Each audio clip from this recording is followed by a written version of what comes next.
Hello and good afternoon, everyone. I'm Mitch McCoy. You're looking at video from 1999, 22 years ago today, a tornado outbreak in Arkansas. Some of these tornadoes even hitting the Little Rock metro area. This was one for the record book. We have been putting our editors to task here today, converting all of this video so you can see it from 22 years ago. And I want to welcome in meteorologist Dennis Cavanaugh from the National Weather Service. Dennis, thank you so much for your time today. We certainly appreciate it on this day in history. Yes, sir. Thanks for having me on. I appreciate the opportunity to be able to talk to you and all your viewers. Well, Dennis, we certainly appreciate your time and your guys' expertise in the National Weather Service. We can always count on you guys and gals during severe weather, especially at nighttime when some of these storms happen, and we know that you guys are watching guard. Kind of walk me through 1999, if you don't mind. We're looking at this video here. These were tornadoes that certainly left a mark. We're talking about lives lost, hundreds of people injured. Yeah. So, January 21st to 22nd, 1999, our peak severe weather season is typically April through May, and you don't necessarily expect, a big severe weather outbreak or even a tornado outbreak in January. But this happened to be the state record tornado outbreak in recorded history. So, it just goes to show you that tornadoes, big severe weather outbreaks can occur just about any time in Arkansas. On this day in 1999, we had really strong southwest winds aloft. So it was a big storm system that came out of the southern plains, moved towards Arkansas, brought a frontal boundary near the Interstate 30 and then 67 corridor. And supercell thunderstorms developed, and they just moved northeast, and those southwest winds aloft, and the environment had so much wind energy, and we were warm, we had so much moisture that we ended up with many supercell thunderstorms that produced 56 tornadoes as they moved northeast across the state. Most of them occurred in a 7-hour period, really from 3 p.m. to 10 p.m. on January 21st, 1999. So we're talking about 3 p.m. to 10 p.m. Obviously, these would be times of the day where we're talking about rush hour traffic. This was certainly a worst case storm scenario. I mean, outside, of course, overnight hours. But when we're talking about, we're talking about January, kids are in school, school buses are out. We're talking that 3 p.m. to 10 p.m. time frame. This really was a worst case scenario. Oh yeah, absolutely. And in January, our days are still pretty short. So, we hit the twilight and overnight hours pretty quick. So, by 6 p.m. it's pretty dark. And so we really only had 3 hours of good daylight where these storms were visible before we got into the evening and nighttime hours where, these storms were raging northeast across Arkansas, but they were very, very difficult to see. And that's where the warning system comes into place. We look at radar, we issue warnings, but we still rely heavily on you and everybody in the broadcast media, because when severe weather strikes, we're issuing the warnings, but folks are tuning into their local TV stations because they trust you all. They know you're going to be talking about, where the storms are, where the biggest threat is, where the warnings are active. And so we just really appreciate the relationship we have with you, because we work together to keep people in Arkansas as safe as we can. Well, we always appreciate the work that the National Weather Service does. Again, you guys are the folks that are watching guard day in and day out while people sleep. And so we thank you all for your service. So I guess I want to throw this out there, because oftentimes we hear of tornado warnings, and it's along certain parts of the state. I mean, I can think of Garland County, Hot Spring County, right over Lake Hamilton, these areas where it seems like when there's a severe thunderstorm, there's another tornado warning. I mean, it's almost like the storm in a deja vu mode. but it's very rare, and correct me if I'm wrong, but it seems very rare, and I've only lived here 5 or 6 years, for a tornado to actually come through the city of Little Rock. Yeah, I mean, you're right. It doesn't happen that often. But Little Rock is a heavily populated, very densely populated area. So anytime a tornado moves through, it's going to have some really high impacts. The tornado that moved through Little Rock during this event, I believe it was rated as an EF3 tornado. It wiped out homes in a very historic district of Arkansas. Some of these homes were, built in the late 1800s, early 1900s, and they were just, completely destroyed. Some of these really beautiful homes that have been in Arkansas for a long time. Even the governor's mansion sustained damage during this event. And I think in Little Rock, the fatalities that occurred were unfortunately when a grocery store was hit. Folks were caught in the grocery store when the EF3 tornado, or F3 tornado, as it was called at the time, as the F3 tornado hit the grocery store. And, a grocery store, some of those, buildings with lots of glass and not a whole lot of real sturdy walls, that's where people tend to get hurt the most. You can throw in there mobile or manufactured homes as well. They don't have the sturdiest walls, and so those are the places that get the most heavily damaged. And if folks are inside, that's where you get most of your injuries and fatalities from. I want to throw out some numbers here, and Dennis, I'm sure, working for the National Weather Service, you love tracking stats and numbers. So 1999, it was the busiest year on record for tornadoes in Arkansas. There were 107 tornadoes. And this was, it sounds like a 2-day span. We're talking about January 21st through January 22nd. And I guess this is the largest tornado outbreak in state history, still to this year. The outbreak, from my understanding, when you look at it from a statewide perspective or a regional perspective, there were 127 tornadoes across Alabama, Arkansas, Illinois, Kentucky, Louisiana, Mississippi, Missouri, Tennessee, Texas, and Virginia. And if you missed any of those states, I can repeat them again, but basically, the Midwest. And I find this interesting. In Little Rock, the Little Rock office issued they were able to track 30 tornado tracks across 15 counties. The Little Rock National Weather Service office issued 48 tornado warnings that day, 80 severe thunderstorm warnings, 22 flash flood warnings during this entire event. And I cannot begin to imagine the number of people impacted by this storm. We're talking about 8 fatalities, between 140 to 150 people injured. It breaks my heart, and I'm looking at comments in our section right now. Somebody commenting right now, and this was Sandra. Yes, my grandma was in it, and she died a week later. My aunt also was in it, and it messed her up pretty bad. These are storms, Dennis. It's easy for us, I think, when we're not directly impacted by it or we're not directly involved in it, to read these is they are stats, but we have to remember these are people. These are people that were seriously impacted by this storm. How has this storm changed the National Weather Service over the course of 22 years? I mean, did it change anything on how you guys predict, when to hit that button? Hey, there's a tornado warning.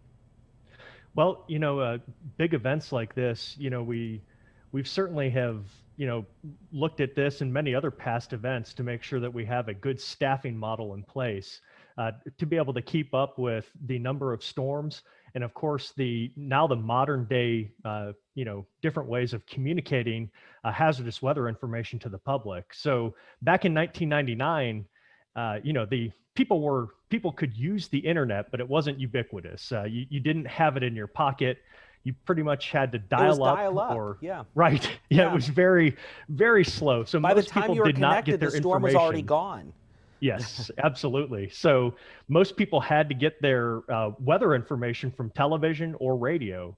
And so, it was a completely different time. And, reviewing some of these old cases and looking at it now, how we have to communicate information, not just issuing warnings, but also communicate on social media. Of course, things still go out on, NOAA Weather Radio.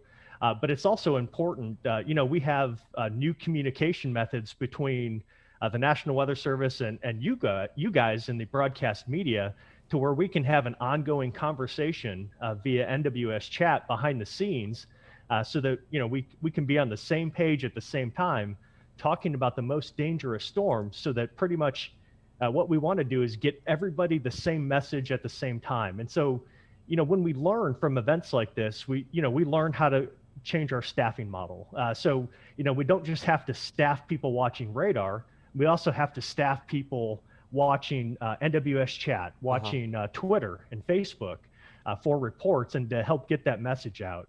So there's, we definitely have a staffing plan, a staffing model in place. And looking back at historic events like this shows us how bad it could be. So this is what we have to plan for, especially, given all the nuances of modern technology and the different ways people get information.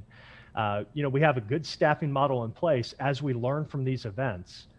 And you're right, we issued a lot of warnings during this event. And, it's the warning system. When we talk about the warning system nowadays, we talk about an integrated warning system. It's not just the Weather Service, but you folks on the broadcast media, they still tune into you because you're the local faces. They know you, they trust you. And so we don't want to do anything to change that. We just want to make sure the same message goes out at the same time to the folks that are in harm's way. We also communicate on Twitter and stuff as well, but we'll share retweets, any messages that you guys pick up on your news stations, and we'll actually include that information in warnings, so that, that gives those warnings, a little more credence. If people know that damage has already happened, they're much more likely to take cover and not stick their head out the window to say, hey, I want to look at this. So that's what we want to do, is work together to get people to safety as quick as we can. Well, and I go back to, 2 times now that I have heard from the Arkansas Storm Team, specifically Chief Meteorologist Keith Monahan, talk about a debris ball. And when you start to hear that terminology be used by meteorologists, I'm not a meteorologist, so to hear that, this is serious. This is not just a normal tornado warning. No tornado warning is per se normal, but when you start to hear terminology like that, it could be a life or death situation. Yeah, absolutely. And, our radar technology has evolved and has upgraded since this 1999 tornado outbreak. And you're right, we are able to see when debris is lofted in the air. Of course, we don't want to wait for that to issue warnings, because if we wait to see debris in the air before we issue a warning, it's already too late for somebody. So we want to get those warnings out ahead of time. But when we see that debris lofted in the air with what we call dual pole or dual polarization radar now that we have access to, that's something that we can communicate that, hey, radar is picking up debris lofted up, sometimes a mile or 2 in the air. This is a very dangerous situation. And, we can issue tornado warnings with a little more emphasis. We can say, enhanced damage potential, or even a tornado emergency, which is catastrophic damage potential. And that's all going to be determined on our confidence, that the tornado is active, where it's headed. If it's headed for a very populated area, we really need to get the word out so that folks don't get hurt. And, the warning system, it's really only been active since the 1950s. Before the 1950s, people were actually afraid to issue tornado warnings because we thought collectively, the United States thought it would send people into a panic, that it would actually hurt people. But the statistics have shown that before we issued warnings, outbreaks like this, instead of 8 fatalities, you could have had 150 fatalities. As we know, 150 people were injured that day. Exactly. And, there were tornadoes in the late 1800s, early 1900s. I want to say there was a really catastrophic one that went through St. Louis, where hundreds of people died There was no warning system in place at that time. So the modern warning system, it does work. And when we all say the same thing at the same time, we can't guarantee people won't get hurt, but we give people the best chance that they possibly have to get themselves to safety. And that's really what we're working towards. That us at the National Weather Service, we're just a public safety organization, and we work with you guys and emergency managers to get that message out to the public so that people can take the action they need to do to keep themselves and their families safe.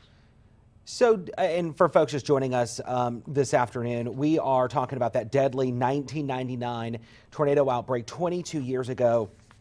Today, we're talking about hundreds of tornadoes spanning multiple states. Here in Arkansas, we're talking about 107 specifically.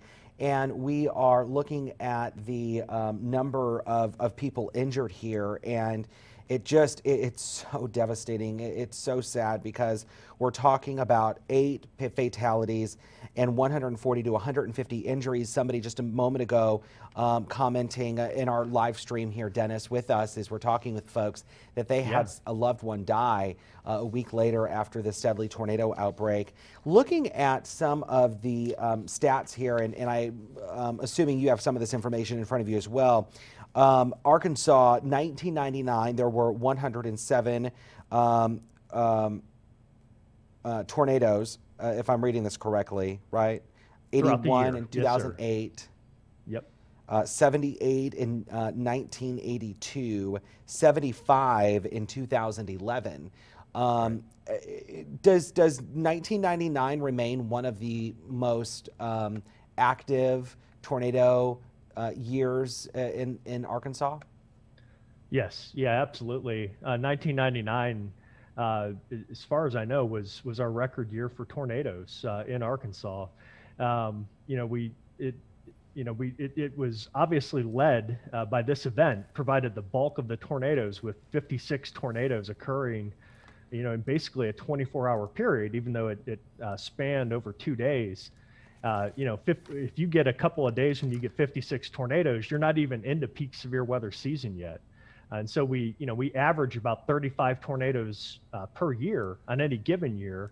So if you start the year off with 56, and then you're probably going to get at least 35 more, you're already pushing 100. And 100 tornadoes in any state is very rare for any one year. It's really, really difficult for that to happen. Maybe Texas is an exception because the state is so huge, but for most states that aren't Texas-sized, it's very, very difficult to get 100 tornadoes in a year. And 1999 was certainly one of the worst. And some of the folks at our office, they were here during this event, so they've been at the Little Rock National Weather Service office for over 22 years now. So maybe some of them 25 to 30 years at this office. So some of the folks they worked this event, and they're still working today, and they remember this event, and they've done some research and looking at climate patterns. They have found, at least for Arkansas, some correlation between the El Nino Southern Oscillation, basically the temperatures in the equatorial Pacific, and when we get tornado outbreaks or severe weather outbreaks in Arkansas. And out of our 4 top tornado outbreak years, 3 of them occurred during La Nina events. And so that it doesn't guarantee that La Nina events are going to cause a severe weather outbreak, but that's certainly it makes us, when we have La Nina and we're headed into the late winter, early spring, we're certainly wary of any big severe weather outbreak that might occur. And unfortunately, this year, right now, we are in a La Nina, La Nina event. You about answered my next question here. Yeah, and so again, it doesn't mean 2021 is going to be a bad year for tornadoes, but we're going to be very wary, just given this sort of hemispheric pattern. The ocean contains so much heat, and slight changes in the heat content and in the waters of the Pacific Ocean has an enormous impact on the weather patterns across the northern hemisphere. and especially across North America because we're directly east of the Pacific Ocean. So it has a big impact on our general weather patterns. And we know La Nina keeps us warmer than normal and slightly wetter than normal. And when you have that combined with the stronger winds that you typically get, basically the jet stream dips further south during the late winter and early spring. Those are all the ingredients you need for severe weather. So we haven't had anything bad yet in 2021, and the table I'm at right here is wood, so I'm going to knock on wood Right, that right, that please, stays yes. that way. But we'll definitely be keeping an eye out. Any big weather systems, we'll be very wary to and be looking for any potential outbreaks this year. We're joined with Dennis Cavanaugh from the National Weather Service. Dennis, this comment hit. It hit my home at 4:44 p.m. I know because I found the alarm clock, and that's where the hands were. Obviously, complete devastation with power outages. I was able to bring up the radar image from 1999. This was from 4:30 p.m. So literally 22 years ago. Almost by the hour, this was the way the radar was looking. Can you walk me through how this setup is different than maybe others? And I mean, we're seeing supercell number 1 towards the top of the screen, supercell 2 towards the top portion of it, and then it kind of trickles down. But can you walk us through how this setup, all these storms are different than normal storms? Sure. Yeah. So as I mentioned earlier, the winds aloft were out of the southwest, but the winds near the surface, they were out of the south or southeast in places. And what that does is it gives these storms access to heat and humidity while it drives the storms to the northeast. And what that allows the storms to remain discrete or basically removed from one another. Usually what ends up causing these thunderstorms, supercell thunderstorms, to fall apart, if you have two storms, merge into one another, that cold air combines and it sort of makes that storm dissipate. In this situation, when you have the moisture coming in out of the southeast, but the storm's traveling to the northeast, there's basically, the rain produced by these supercells, there's no way for that cold air to interrupt the warm, humid air moving into those storms. So they stay spaced out. They stayed in a big line here. And you can see the 4 rotations that you have circled on the screen right now. These were all thunderstorms, all supercell thunderstorms that ended up producing tornadoes. And as you're, right there, as these supercells moved into White County there, where you see Searcy and Beebe, in Searcy or in White County and Independence County alone, there were 16 tornadoes during this event. So just those 2 counties ended up with 16 tornadoes. And that's because you had all these supercells in a line and they just kept moving to the northeast, not being interrupted by cold air being produced by any storm. So we don't often get setups like this, which is fortunate. But when we do, we get these lines of supercells and they just produce tornado after tornado, and they tend to move over the same area over and over again. Wow. So that's what leads to some of these outbreaks being really tragic, because you could have one place hit more than once just because the storms are moving in the same general direction. Dennis Cavanaugh, National Weather Service here in Little Rock. You have been a wealth of information today, sir. Thank you so much. And again, thank you for everything you do at the National Weather Service day in and day out. Your service is so appreciated. As we wrap up here, can I get final thoughts from you on the outbreak from 22 years ago today? And then, of course, I'm sure the National Weather Service is already staying busy, getting ready for yet another season of what could likely be severe weather. Yeah, absolutely. So again, our warning system has evolved, and we can prove that it's working. So the most important thing for folks at home is that you have multiple ways to get a warning. So you can get warnings on your cell phone. You can also turn into your favorite TV station that there's going to be wall-to-wall coverage anytime there's a big severe weather outbreak. Just make sure you have multiple ways to get weather warnings. A weather radio works, your smartphone works, the television works, but please make sure you have more than one way to get a warning. If the power goes out, you might not have access to one of those methods of getting a warning, and that's really your best notification to get to safety.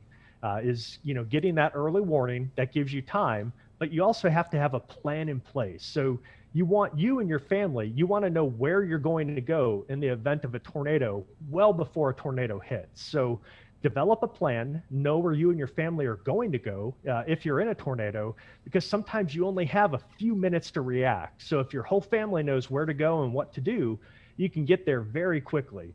And that's sort of what we'll focus on as we get into the first week of March here.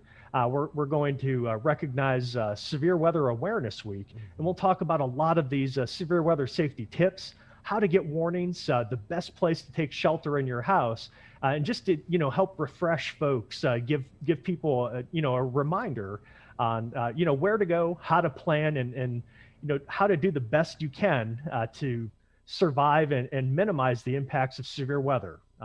Unfortunately, we can't control the weather. We can only tell you, and us broadcast media emergency managers, all we can do is let you know what's coming. We can't do anything about the storms, but you can plan, you can have a way to get a warning, and that's your best way to keep your family safe. And if your house is destroyed, but your family is safe, we can work together as a society to rebuild your home. We can't rebuild lives though. So, take these warnings seriously, have a plan in place. And at the end of the day, what we want is, we want no casualties and minimal injuries. That's the best we can hope for. And that's what we strive for here in Arkansas, working with you in the broadcast media, our emergency management partners, and the public. We just want everybody to stay safe. We never want anybody to get hurt by these dangerous storms. Well, and you raise a great point talking about the advancement in technology, and I'll leave it on this thought. If the radar technology has developed and transformed over the last 22 years to be more technologically advanced, sure. I can only imagine what the next 22 years holds. And really being able to, maybe even predict, the exact path of a tornado, maybe, who knows? I think that it's certainly interesting to think about when you think about what could be years down the road. So Dennis Cavanaugh from the National Weather Service, thank you so much for your time today. I really do appreciate it. Yeah, thank you. And Mitch, thank you for giving me the opportunity to speak with your viewers and your social media fans. Really appreciate it. And everybody, please stay safe this winter and spring as severe storms approach Arkansas. Great advice from Dennis Cavanaugh. Dennis, thank you again. And just a reminder that the Arkansas Storm Team is always monitoring. Arkansas Storm Team is always watching for you. And of course, with the most meteorologists in local TV news, of course, we don't have anything on the resources at the National Weather Service. But of course, when it comes to TV news, we certainly have you covered both on air and online. Of course, the perfect opportunity right now would be to download the Arkansas Storm Team app. You can get alerts straight to your cell phone. It is a great tool, especially if the power goes out. And then, of course, the Arkansas Storm Team always doing and programming weather radios as well. So that will be something that comes up here in the weeks and months to come. But for now, I'm Mitch McCoy. If you missed any part of our live stream today, you can watch it in its full entirety on Facebook. You can also watch it at KARK.com, Fox16.com. We'll have a wrap up at 4 p.m. today as well. And if you were in that storm 22 years ago today, feel free, send us a message. We want to hear from you. Share that experience with us if you feel comfortable, and maybe we can try and relay that message to everyone at home as well. All right, guys, for now, I'm Mitch McCoy. We have breaking news as it happens all day long right here on the device that you're watching. Have a good rest of your afternoon.